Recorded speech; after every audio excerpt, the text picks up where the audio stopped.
السلام علیکم ورحمۃ اللہ وبرکاتہ۔ ناظرین، پھر ہم موجود ہے بریک کے بعد light of Islam Islamic TV وی پروگرام لے کر۔ آج کا سبجیکٹ جس پہ ہم بات کر رہے ہیں وہ بچوں کی تربیت کس طرح سے ہم کر سکتے ہیں یہاں امریکہ میں رہ کر۔ یہاں دیکھنے میں آیا ہے کہ جو بھی پیرنٹس، جو بھی فیملی اپنے گھر کے ماحول کو صحیح رکھتی ہے اور بچوں کی تربیت شروع سے اس پر غور و فکر کر کر اس پہ محنت کرتے ہیں، یہاں بھی بچے بہت پیارے نکلے ہیں، بہت دیندار نکلے ہیں، بہت ہی اخلاق ان میں پایا جاتا ہے۔ اور میرے ہی خاندان میں بہت سارے بچے الحمدللہ اللہ کا شکر ادا کرتے ہوئے، میرے خود بچے دو لڑکے اور الحمدللہ نکلے ہیں۔ ممکن ہے کہ یہاں رہ کر ہم دین کے لحاظ سے، اللہ کے حکم کے لحاظ سے، اللہ کے نبی صلی اللہ علیہ وسلم کے حکم اور آپ کی جو عملی طور پر آپ بتائے ہیں اس پر ہم یہ کوشش ضرور کر سکتے ہیں، ساتھ ساتھ اللہ سے دعا بھی کر سکتے ہیں۔ اب یہ تربیت کس طرح سے کی جائے، جو آلریڈی شادی شدہ ہے اس پر بھی بات کی ہوگی، لیکن جو بچے یا بچیاں اس قابل ہو گئے ہیں کہ اب ان کی شادی ہو، تو جب سے تربیت اللہ کے نبی صلی اللہ علیہ وسلم نے جب سے بتایا ہے کہ جب آپ شادی کا ارادہ کرو، لڑکا ہو یا لڑکی ہو، تو پھر جب سے فیوچر ہسبینڈ کو، فیوچر اپنے بچوں کے باپ کو کس طرح سے آپ چنیں، اور فیوچر میں آپ کے جو بچے ہوں گے ان کی ماں کیسا وہ تربیت دے گی، اس کو سوچتے ہوئے اس کا سلیکشن کیا جائے۔ آئیے یہی سوال ہم جناب مفتی صاحب سے کہتے ہیں کہ کس طرح سے جو اللہ کے نبی نے ہمیں بتایا ہے، گائیڈنس دی ہے، حکم دیا ہے کہ جب شادی کرو کہ کس طرح سے اپنی وائف یا اپنے ہسبینڈ کو، لڑکی خود سوچے یا ان کے ماں باپ سوچے کہ کس طرح سے سلیکشن ہو۔ ماشاءاللہ، یہ تو بڑی اچھی بات آپ نے پوچھی۔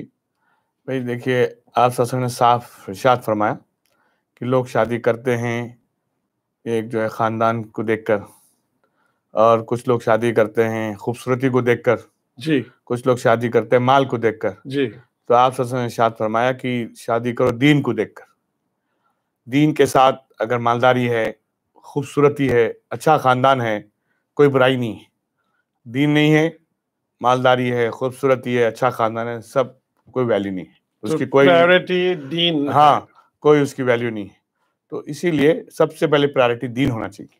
سب کچھ دیکھو لیکن دین کو مقدم رکھو۔ دیندار ہے تو چاہے لڑکا ہو چاہے لڑکی، گھر میں سکون ہے، گھر میں اللہ تعالیٰ خیر کو پھیلائیں گے۔ اور باقاعدہ آپ صلی اللہ علیہ وسلم نے ارشاد فرمایا الدنیا متاع خیر المتاع المرأۃ الصالحہ، کہ دنیا سب سامانوں سے بھری ہوئی ہے، لیکن اس میں سب سے اچھی چیز، سب سے اہم چیز نیک عورت ہے۔ جی، ہاں، تو یہ بڑا آنر ہے۔ تو خاص طور سے جب شادی سے پہلے اگر سلیکشن صحیح ہوگا تو اس میں کیا اللہ نے برکت رکھی ہے کہ ہماری نسلیں حفاظت ہوں گی، ان کو بیسک شروع سے ہی۔ اسی لیے فرمایا کہ ماں کا گود پہلا مدرسہ ہے۔ جی، اگر ماں دیندار ہے تو اس کو لولی میں گانوں کی جگہ قرآن سنائے گی۔ جی، جیسے وہ قصہ مشہور ہے، مولانا یہ ہمارے کیا کہتے ہیں اسے، اللہ تعالیٰ ان کے درجات کو بلند کرے، جو بزرگان دین میں عبد القادر جیلانی رحمت اللہ علیہ کے بارے میں آتا ہے کہ 2.5 سال کی عمر میں 7 پارے کے حافظ تھے۔ ماشاءاللہ۔ ان کی ماں سے پوچھا گیا کہ بھئی یہ تو بچہ ابھی تو دودھ پینے والا بچہ، ابھی دودھ سے فارغ ہوا ہے، تو یہ کیسے ہوا؟ تو انہوں نے فرمایا کہ میرے بیٹے کو میں جب بھی دودھ پلاتی تھی میں قرآن پڑھا کرتی تھی۔ ماشاءاللہ۔ تو اس پیریڈ میں پیتے پیتے بچہ قرآن سنتے سنتے 7 پارے کا حافظ ہو چکا ہے۔ تو دیکھو بعد میں اللہ نے ان سے کیسے کام لیا، کیسے اللہ نے ساری انسانیت کو ہدایت کے لیے قبول کیا۔ تو میں اس پہ ڈیٹیل تو نہیں جاؤں گا، ان کی بڑی تفسیر ہے ڈیٹیل۔ تو میں بتانا ہی چاہ رہا ہوں کہ وہ نیک ماں تھیں جو عبد القادر جیسے ہمارے وقت کے سب سے جید اللہ والوں میں سے گزرے ہیں۔ بے شک، بے شک۔ تو میں عرض یہی کہوں گا کہ ایسے ہزاروں مثالیں ہیں ایک نہیں ہزاروں ہیں.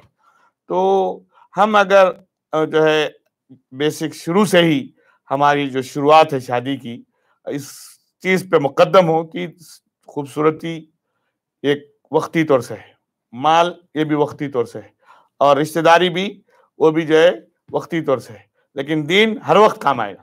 تو سب چیزوں کو سامنے رکھو, ہم یہ نہیں کہتے, لیکن ہم یہ کہتے ہیں کہ دین کو بھی سامنے رکھو. تو اس میں کیا ہوگا جو ہے جیسے قرآن میں ہے نور علی نور, نور علی نور کا مطلب کہ جو ہے آپ جو بھی کر رہے ہیں اس میں ڈبل آپ کو فائدہ ہے. تو اس کی وجہ سے ہمارے گھر میں دین کا ماحول بھی اور بچوں میں دین بیسک شروع سے ہی ملے گا.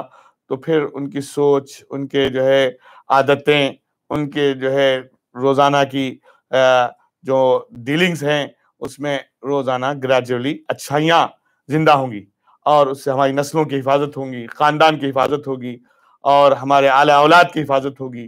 اور اسی کے ساتھ ساتھ جو ہے ہم دیکھیں گے کہ چاروں طرف سے جو چیلنجز ہیں خرافات کے, اس سے جو ہے ہماری نسلیں بچیں گی, ورنہ آج کے اس میں ہماری نسلوں کو بچانا بہت مشکل ہے. اور بیسکلی ہی اگر جو ہے جیسے ہمارے یہاں مشہور ہے کہ چھوٹا سا جو پودا ہوتا ہے اس کو شروع سے ہی اگر صحیح سے اس کو رکھے تو وہ آگے چل کے اچھے پھل پھول دیتا ہے. اگر شروع سے اس کو ایزی لیں تو وہ نہ پھل پھول کے لائق ہوتا ہے, نہ جو ہے وہ کسی اور فائدے کے لائق ہوتا ہے. اور ایک مثال لیتے ہیں نا, ڈالی جب تک کھولی ہو اس کو موڑی جا سکتی ہے, اور جب ڈالی سخت ہو جائے تو موڑنے کی کوشش کرے تو ٹوٹ جاتی ہے. تو یہ بھی ایک مثال ہے. اس کی بڑی اہمیت ہے یہ شادی کے بارے میں جب ہم سوچیں تو ایک ایسی خاتون, ایک ایسی لڑکی جو دین سے قریب ہو, اللہ کے اور اللہ کے نبی کے صلی اللہ علیہ وسلم کے حکم پر چلتی ہو, ایسی لڑکی سے شادی کی جائے. ساتھ ساتھ لڑکی کے والدین بھی دیکھیں کہ اپنے داماد کو, اپنے بیٹی کے شوہر, ہونے والے شوہر کو, اس میں بھی دین دیکھیں. دونوں طرف سے یہ ہوگا. اس میں بہت ہی زیادہ اس کا امپورٹنس ہے, اس کو امپورٹنس دیجئے, کیونکہ جو خاتون دیندار رہے گی تو وہ سوچے گی کہ میری اللہ سبحانہ تعالیٰ جو مجھے اولاد دے گی, اللہ کی نعمت مجھے عطا ہوگی, اس کو میں کیسا تربیت کروں, اس کی سوچ شروع کر دے گی. اسی لحاظ سے پھر جو ہے اسی وقت سے سوچنے لگے گی. پھر ہر معاملات میں دین سے کو آگے رکھ کر جو ہے پھر اپنے لیے, اپنے شوہر کے لیے, پھر بچے ہونے والے ان کی بھی تربیت کرے گی. اسی طرح سے والد جو ہسبینڈ ہے اس کو بھی اگر آپ دیندار اگر سلیکٹ کیے ہیں اپنی بچی کے لیے, تو اس سے یہ ہوگا کہ وہ جو آپ کا داماد بنے گا, بیٹی کا شوہر ہوگا, اگر وہ اس کی سورس آف انکم بھی بہت اہم ہے نا مفتی صاحب, سورس آف انکم اس کی جو ہوگی وہ حلال طریقے سے ہوگی, تو پھر اس کا بڑا اثر ہوتا ہے اپنی اولاد کی پرورش پر, بہت اثر ہوتا ہے. اس کو بھی بہت ضروری ہے کہ دیندار داماد کو ڈھونڈے, دیندار اپنی بیٹی کے شوہر کو ڈھونڈے. جی آپ نے صحیح کہا کہ دونوں طرف ہونا چاہیے. اگر لڑکی ہے تو اچھا لڑکا دیکھیں, اگر لڑکا ہے تو اچھی لڑکی دیکھیں. اور یہ بہت ہی اہم ہے, نکاح میں سب سے پہلی بیسک چیز ہے. اگر یہ نہ ہو تو پھر وہ نکاح, مجھے یاد ہے آج سے میں بات کر رہا ہوں 17-18 سال پہلے کی بات ہے کہ میں بیرکیک مسجد مصطفیٰ میں امام تھا. تو وہاں نکاح ہوا ایک فیملی کا. دوسرے دن جو وہ لڑکا بڑا اداس بیٹھا تھا آ کر مسجد میں. میں نے پوچھا بیٹا خیریت ہے سب؟ کہا میری بیوی جو ہے ڈیورس مانگ رہی. میں نے کہا بیٹا کل ہی تو نکاح ہوا. وہ کہہ رہی کہ میرا مائنڈ چینج ہو گیا. تو اس طرح سے حال ہوتے ہیں کہ اگر لڑکا صحیح نہیں ہوگا یا لڑکی صحیح نہیں ہوگی تو ایک دن میں ہی نکاح ٹوٹ جاتا ہے. ایک دن میں ہی جو ہے آدمی, آج کے حالات جو چل رہے ہیں, ہم نے کبھی زندگی میں پہلے نہیں سوچا تھا, ہم نے کبھی دیکھا بھی نہیں تھا ایسا ہوگا, کیونکہ پہلے مقدم اس چیز کو رکھا تھا لوگوں نے, ہمارے بڑوں نے, دین کو. تو شادیاں ٹوٹنے کا کوئی سوال ہی نہیں تھا. لڑکی لڑکے کو لے کے چلتی تھی, لڑکا لڑکی کو لے کے چلتا, اور پھر خاندان پورے ایک دوسرے کی مدد کرتے. اب وہ ماحول نہ ہونے کی وجہ سے ہم ہر گھر میں یہ حالات دیکھ رہے ہیں. اور ڈیورس کا جب ہم کبھی سنے بھی نہیں تھے, آج ہر گھر میں جو ہے ایزیلی آپ کو کئی لوگ ڈیورس میں ملیں گے. اور ایسے ہی ایک نکاح ہوا شیخ مدینہ آئے تھے یہاں ہیوسٹن میں، جی امام مدینہ، تو انہوں نے نکاح پڑھایا، لیکن لڑکا جیسا بھی تھا، کیا معاملے تھے پتہ نہیں، لڑکی نے فوراً ڈیورس مانگ لیا، کہا کہ لڑکا جو ہے اللہ آسانی کرے. سبجیکٹ سے ہم دور چلے جا رہے ہیں، تو اب وہ وہاں حد تک ہمیں یہ بات سمجھ آئی ہے کہ ہمارے دیکھنے والے بھی سمجھ رہے ہیں کہ بہت امپورٹنس ہے رشتے کو دیکھنا. اس کے بعد جو تربیت ہے وہ کس طرح سے ہونی چاہیے. بچہ جب پیدا ہوتا ہے اس کے بعد اللہ کے نبی کا جو حکم ہے کہ پہلا اس کو کریں کہ ایک کان میں سیدھے کان میں اذان دی جائے، اللہ کی بات ڈالی جائے، حیا علی الصلاح حیا علی الفلاح، اور پھر دوسری کان میں جو ہے اقامت پڑھی جائے. اس کی بھی اہمیت بتائیے کہ کیا اہمیت ہے اس کی. بچہ جب دنیا میں آتا ہے تو اللہ تعالیٰ پہلے دن سے ہی بتانا چاہتے ہیں والدین کو بھی اور وہ ہونے والے اس بچے کو بھی یہ نصیحت ہے، اور پھر ساری انسانیت کو یہ نصیحت ہے کہ اللہ ہی اکیلا ہے، تنہا جو بڑائی کے لائق ہے، اور اسی کی عبادت کرنی چاہیے، اس کے علاوہ کسی کے ساتھ شرک نہیں کرنا چاہیے، اور اس کے ساتھ ساتھ ہمیں اپنی پوری زندگی کو اسی کے حکموں پہ لانا چاہیے. یہ پہلے دن سے نصیحت ہے، اور جو اس طرح سے شروعات کرتے ہیں پھر وہ شروعات خیر کی ہوتی ہے. بعد میں پھر بچے کے معاملے میں رونے کی ضرورت نہیں پڑتی. کئی پیرنٹس ایسے ہیں جو آج روتے ہیں کہ میرا بچہ پتہ نہیں کیا ہو گیا، وہ پوری زندگی اس کی خراب ہو گئی، اس کا فیوچر خراب ہو گیا.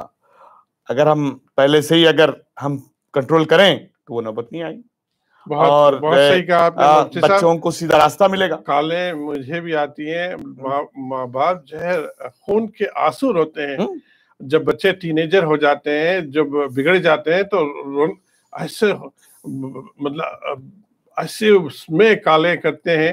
اللہ ان کی مدد کرے، آمین. اللہ ان کے بچوں کی ہدایت دے. لیکن میں سمجھتا ہوں کہ بچے تو بعد میں بگڑے ہیں نا، پہلے تو آپ نے اپنی ذمہ داری پوری نہیں کی. جی، جیسے آج عام رواج ہے، فیشن ہے کہ بچوں کو ڈے کیئر میں ڈال دیتے ہیں اور جاب پہ چل جاتے ہیں ماں باپ، پھر شام میں آ کے لے آتے ہیں، پھر کھانا کھلا کے سلا دیتے ہیں، پھر صبح میں چلے جاتے ہیں. تو باہر جو ملے گا اسی کو لیں گے. پھر جب بڑے ہوں گے تو ان کے اندر کیسے ماں باپ کا تعلق پیدا ہوگا، پھر وہ کیسے ہمدرد بنیں گے، کیسے وہ ماں باپ کے جو ہے ہاتھ بنیں گے، کیسے ان کا جو ہے ہاتھ بٹائیں گے. تو اسی لیے چاہیے کہ ہم پہلے سے بیسک سے ہم یہ نہ سوچیں کہ ہمارا فائدہ کیا ہے. جب ماں باپ اللہ تعالیٰ بناتے ہیں، اولاد جو ہے ہر ایک کو نصیب نہیں ہوتی ہے. جی، جس کو اللہ چاہتے ہیں اسی کو اولاد ملتی ہے. جی جی، اولاد جس کو ملی تو ماں باپ کا آنر ملتا ہے. جب ماں باپ ہوتے ہیں تو پھر ماں باپ ہونے کے ناطے اسی حساب سے ہمیں لے کے چلنا ہے. ہم اگر پہلے سے ہی جو ہے اپنا فاؤنڈیشن، اپنی بنیاد، اپنی بیج صحیح بوئیں گے، اس کا رزلٹ بھی جو ہے صحیح نکلے گا. تو اسی لیے اس پہ خاص آج کے وقت میں، آج کی تاریخ میں توجہ کی ضرورت ہے. مفتی صاحب آپ سے ایک حیا کی بات ہے، کیونکہ دین میں حیا کی بات بھی جب اللہ کے نبی نے کھول کے بتائی ہے تو اس کو بھی ہمیں سامنے لانا چاہیے. ہمیں بہت کم لوگوں کو علم ہے. جی، جب شادی ہونے کے بعد میاں بیوی ایک دوسرے کے ساتھ ملتے ہیں تو وہ جو دعا سکھائی جاتی ہے تو وہ اس کی کیا اہمیت ہے، اور وہ دعا اگر آپ بتانا چاہتے ہیں. کئی دعائیں ہیں جی، اس میں اگر ہم جائیں کہ بھی اسپیسیفک یہی دعا تو ہر ایک کے لیے مشکل ہوتی ہے. تو ہم تو یہی کہیں گے کہ شیطان سے بچنے کی دعا کہ صاف آپ صلی اللہ علیہ وسلم نے ارشاد فرمایا کہ جو بھی میاں بیوی جب ملتے ہیں اپنا تعلق قائم رکھتے ہیں اور دونوں جو ہے ایک دوسرے کا حق ادا کرتے ہیں تو اس وقت یہ دعا کرنی چاہیے. اس کا ترجمہ یہ ہے کہ اللہ شیطان کے شر سے ہمیں بچا. سیدھی سمپل بات ہے، اور یہ ضروری نہیں کہ عربی میں ہو، اردو میں بھی کر سکتے ہیں، انگلش میں بھی کر سکتے ہیں. اس سے کیا ہوگا کہ جو میاں بیوی کے تعلقات ہوں گے، جو حق ادا کریں گے ایک دوسرے کا، ہم بستری ہوگی، تو اس میں جو وہاں سے جو ہے اولاد ہوگی، اللہ تعالیٰ اس کو شیطان کے شر سے بچائے. ان اولاد کے لیے بھی دعا کرتے ہیں نا. ہاں وہی اسی میں اس سے جو بھی جو ہے شر ہے اللہ بچا اس ملاقات سے. کیونکہ یہ چھوٹا سا میں شارٹ میں بتا رہا ہوں، جی، ورنہ دیکھا جائے تو لمبی دعائیں ہیں. وہ اکثر اس میں بھی بڑا مسئلہ ہوتا ہے کہ اس وجہ سے نوجوان جو ہے پریشان ہو جاتے ہیں کہ ہمیں تو قرآن میں نہیں پڑھنا آتا. ایسا حال ہے اس وقت کہ لوگ انگلش اچھی بولتے ہیں اور ان کو دنیا کے پورے نالج ہیں, جب معاملہ آتا ہے دین کا تو ان کو جو ہے کلمہ نہیں آتا ہے. تو ایسے اس میں اب ان کو کہو کہ یہ دعا پڑھو تو کہتے ہیں کہ ہمیں کچھ بھی نہیں آتا, ہم کیا دعا پڑھیں. تو ہم اسی لیے ہم نے سلیس انداز میں اس کو زیادہ کھینچتان کرنے کے بجائے ہر ایک کے لیے آسانی ہے کہ یہ اگر کہہ دیں ہم اپنی لینگویج میں, چاہے انگلش ہو چاہے اردو چاہے جو بھی لینگویج ہو, کہ اللہ جتنے بھی جو ہے شر ہیں شیطان کے اس سے ہماری حفاظت فرما, ہمارے لیے بھی ہماری آنے والی نسلوں کے لیے بھی. جی تو اس سے کیا ہوگا کہ آنے والی جو بھی پیڑھی ہوگی, نسل ہوگی, اس کو بھی اللہ بچائیں گے اور ہمیں بھی بچائیں گے. بے شک. وہ اس کا چھوٹا سا جملہ بھی ہے, اللہم جنبنا الشیطان, کہ اللہ شیطان کے جتنے بھی شروں سے ہماری حفاظت فرما. امین یا رب العالمین. بہت اہم بات ہے یہ, ہم اجاگر کرنا چاہتے تھے اللہ کی مدد کے ساتھ کہ ہمیں معلوم ہونی چاہیے. اور بریک کا ریکویسٹ آئی ہے, بریک کے بعد پھر آپ سے پھر بات چیت جاری رہے گی. تب تک کے لیے السلام علیکم ورحمۃ اللہ وبرکاتہ.